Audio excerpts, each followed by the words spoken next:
Hello guys, and we're at the 7th African School of Internet Governance, and I'm happy to go in chat. And every day we're going to be talking about what we're learning. I mean, internet is evolving, so we're trying to make this as interesting as possible. So I'm going to be asking my colleagues here. Alan is a Zambia Police Service officer. Is that right? Very much. But I'm not going to be asking him about security in Zambia.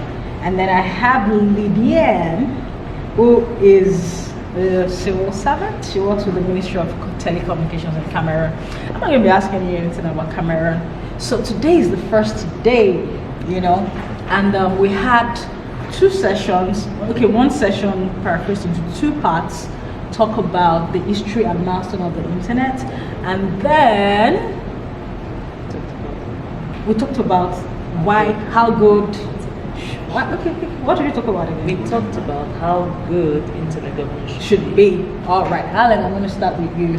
Okay. What was the what was the new thing you learned today about the history and milestone of the internet?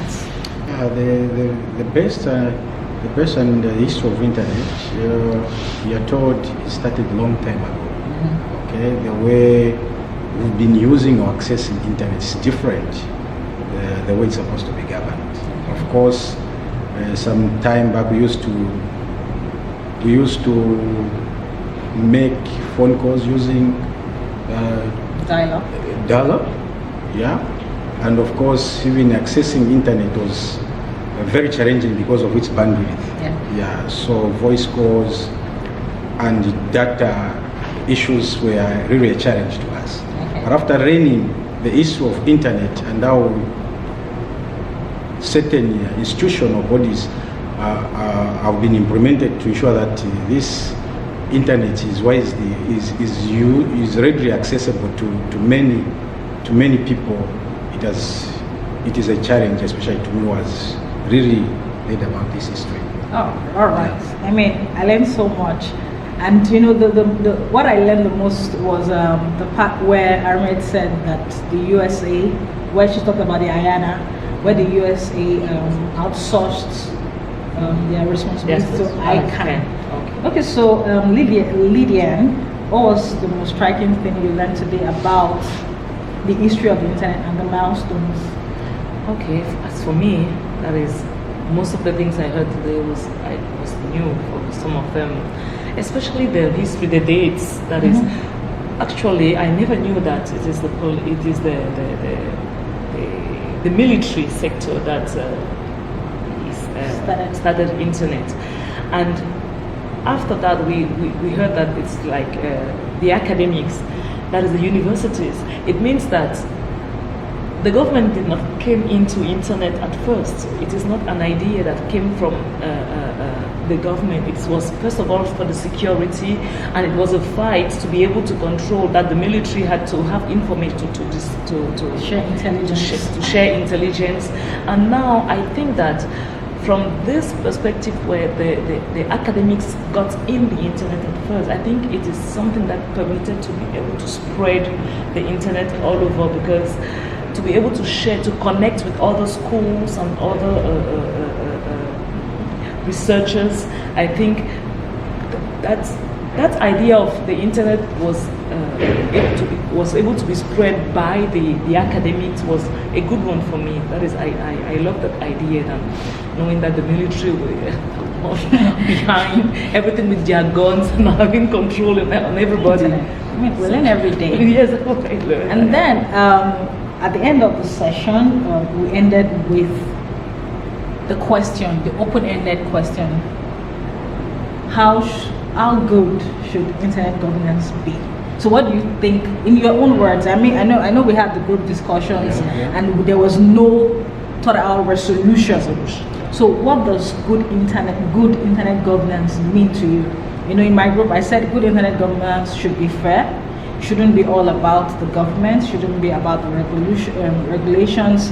It should be fair to the users, to the people in business, and government should not really be all about regulation. It should be transparent. So what does good internet governance mean to you, Lydiane?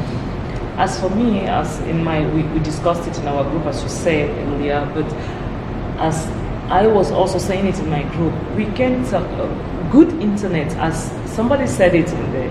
We need to know what is good. So who defines what is good, actually? Ooh. So who defines what is good?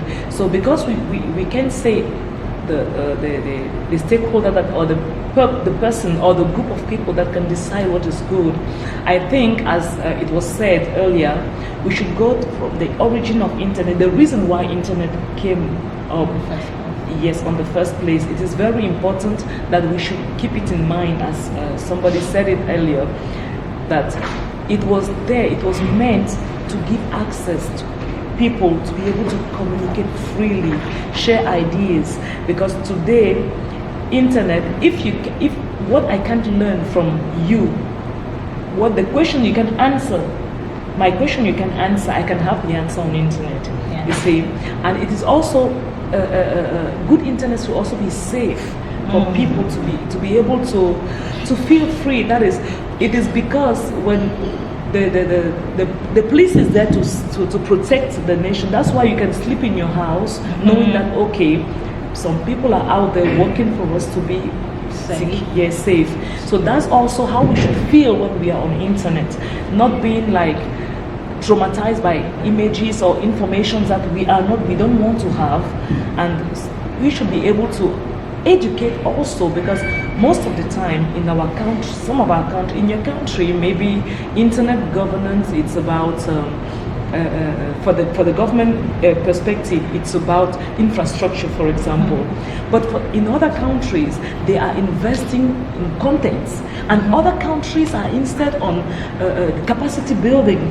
So each of us should be able to know the role of each other on internet governance. All right. So, Alan.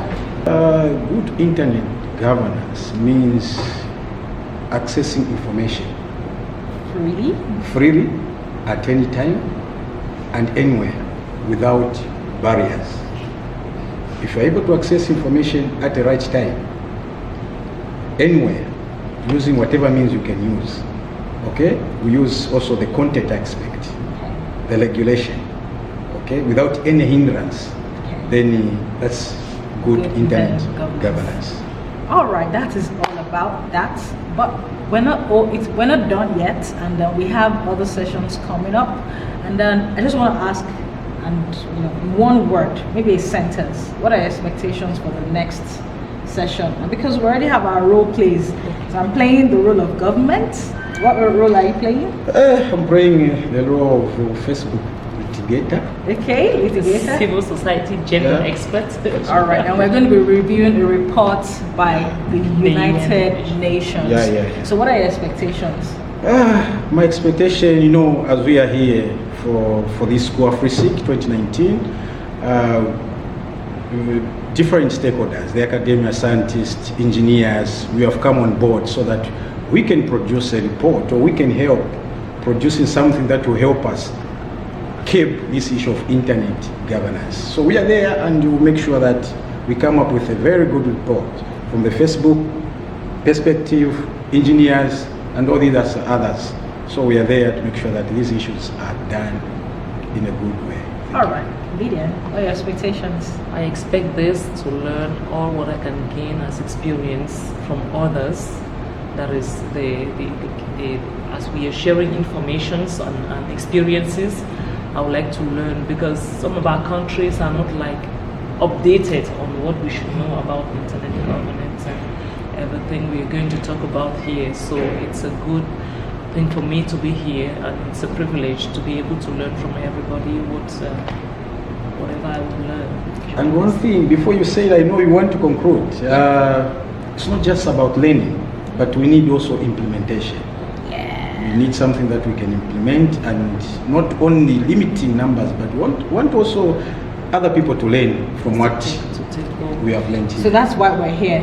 Whatever we learn, we take it home and then share with others. And that's all for now. And make sure you follow the conversation at AfriSIG 19, which is AfriSIG 19 on Twitter. And if you have questions for us, the fellows are here to answer your questions. So we're going for lunch, and then bye for now. Say bye. Bye.